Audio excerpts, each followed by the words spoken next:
Hey guys, today we're out here on Sam Rayburn and I'm going to do a really cool but special video to me. But in the meantime, make sure you hit that subscribe button. The bottom right hand corner of the screen is a little bitty box. You know, I had a guy the other day tell me, he's like, man, you just sound so sad asking for subscribers. And you know what? The deal is I really just need your support here. The more support I get, the more videos I can come out here and make. And I think that's an important aspect of what we're doing. So thank you all for who has subscribed already. Y'all are awesome. Anybody that is watching and wants to, just hit that button. I know it's a little complicated sometimes, but I do appreciate it if you try. I think trying's just, you know, kind of half the battle here. But today we're gonna break down the Texas rig. You know, the Texas rig, a lot of times a year, especially early spring and times like that, I mean, everybody kind of fishes it. You know, we throw all our favorite baits, from a lizard to a creature bait to a straight tail worm, an ocho, things like that. We all do it. But in the case of the summertime, a Texas rig sometimes is overlooked. And not just a Texas rig for fishing out deep like we've all done, but up shallow, up in the hydrilla. And that's what we're doing today. We're up in the hydrilla here on Sam Rayburn, fishing one of my favorite plastics. This is a Strike King Recon worm. The Strike King Recon worm is about 9 inches long, has a rib style body and that perfect rage tail, plum in color. You know, I really kind of mix it up between 3 different colors. I throw plum, red bug, or June bug, and it's all about either the time of day or watercolor. You know, I was having a really funny conversation with my buddy Bradley Hallman about this. Is, you know, why would they eat a plum worm instead of a June or red bug worm, or red bug over plum? And there's actually a big difference. You know, one has blue flake, one has green flake, and you might not think it has a difference, but in the grass this time of year, it absolutely makes a world of difference. So when you're out there, you need to switch it up, try a couple different things, and you will be surprised how you catch them. So in the meantime, let's see how we can catch a few of these, see if we can catch some big ones, and show you exactly how to catch them on that Recon worm.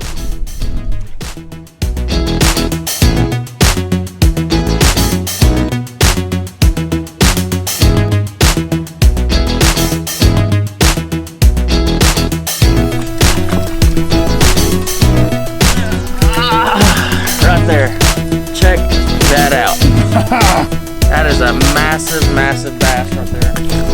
Another one on the Recon worm. You know, patience is key when you're out here worm fishing. I don't care where you're at in the country, what you're doing, you gotta have patience. You gotta fish slow, you gotta swim that worm around there, and kind of change things up. Change your retrieve up from time to time. You'd be surprised how many bonus fish that you can catch on a worm by just changing up your retrieve slightly. Right there, what I was doing, and I'll show you exactly what I was doing.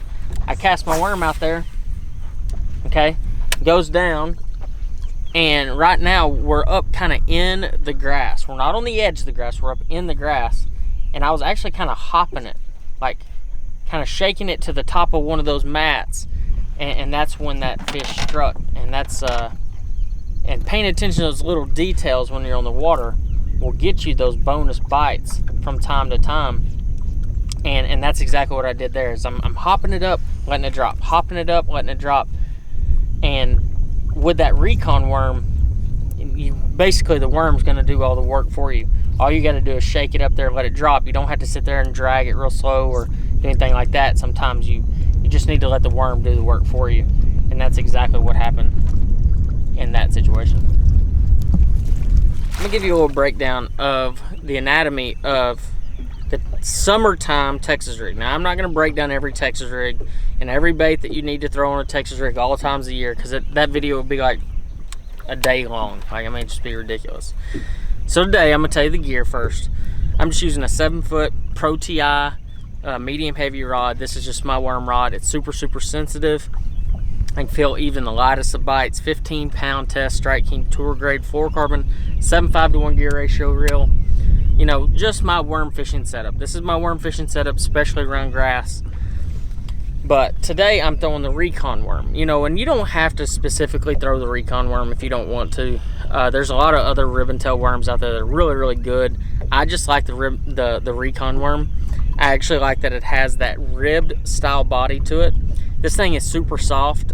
You're gonna tear them up really easy, but it gets a lot of bites. It has a tremendous amount of action to it, and that raised tail plastic on the end makes it just that good. You know, the other option that you might throw is a straight tail worm. You know, whether it's the just our finesse worm, our 6.5-inch finesse worm is one really good option, or the 8-inch bull worm, which is our big fat. It's an 8-inch worm that can also be extremely deadly in grass. I'm pairing that up with a 5/0 offset hook. This is just an offset round bend hook, as you can tell here. I mean, it's nothing too special. I think this one happens to be a Gamkatsu, a really good hook, solid hook. But let me show you real quick how you fish this thing. Caught him on the KVD Finesse Worm. Let me get this fish back and show you this finesse worm. You know, the deal is here, when you're throwing this finesse worm, you got to throw a lighter weight. You want something an 1/8 to 3/16, especially fishing it around this grass, and you're basically swimming it around the grass. You're kind of working it through there. You're gonna get some small bites. It's kind of like a shaky head for grass, and this is the perfect way to catch those fish when they get a lot of pressure. And I promise you right now, this spot has gotten some pressure. But I try to keep my colors extremely basic. I throw red bug, plum, June bug, and watermelon red. 4 favorite colors. You can go anywhere in the country and catch them on those colors. Maybe even throw in green pumpkin from time to time too, especially on those rock lakes. But those 4 colors, or 5 colors basically, will get the job done day in and day out. 15-pound test, 3/16 to 1/8 ounce weight, and you're gonna see the success of the KVD Finesse Worm. Look at that. What a chunk. That is a nice one there, guys. I mean, like, and have him hook good. My rod. Strike King Recon worm. Oh, Almond rod's taking off. Oh no, okay, I got it. Nice fish though, check that out, guys. Another nice chunk. I'm gonna get this fish back. So, fishing a Texas rig, it's fairly basic. When I'm fishing it in the summertime, especially around grass, one of the most important aspects is a lightweight. If you notice here, I've got a really lightweight. This is a 3/16 ounce Strike King tungsten weight. And to me, it allows that bait to fall naturally through the grass, and you can kind of swim it up through there. And I think that's when you're gonna get those bites, you know. Let's see if we can catch another one. One thing about it, when you're fishing this Texas rig, I'm gonna show you exactly how I fish it in the summertime. You know, it isn't as simple as just throw it out there and like whatever. First off, I use my Panoptics. I mean, how can you go without it? You can see the grass lines, you can see the scattered grass, you can see the fish in the grass. So you're right there, you got that advantage. So basically, I throw my worm out there. I'm throwing a 3/16 ounce weight, and I'm gonna let it sink down. A lot of times they'll eat it on that initial drop, so you just kind of let it sit out there at first. Nothing too crazy. And then you just kind of slowly kind of shake it and just drag it almost. You're not really wanting to swim it. And now there are certain situations where I do swim that worm back this time of year. If I feel like that they're sitting high, that is one of the times for sure. But I'll just kind of shake it around. I want to keep it really close to the bottom. And it's not necessarily on the bottom, because you're fishing it around hydrilla right here. You're actually kind of fishing it in holes. So what I'm doing is I'm dragging it across the top of that grass to find a hole. And that bait is actually just kind of falling through there. And every once in a while it'll fall down in a hole. And that's why you got to really pay attention, is because when you're dragging it across there and you feel like it's falling, you need to kind of give it some slack and let it fall. But you're just kind of shaking it around. You're kind of fishing slow. It's not, you know, that spawn time of year where you can kind of fish a little bit faster with your worm. This is a time of year that I like to really slow it down some.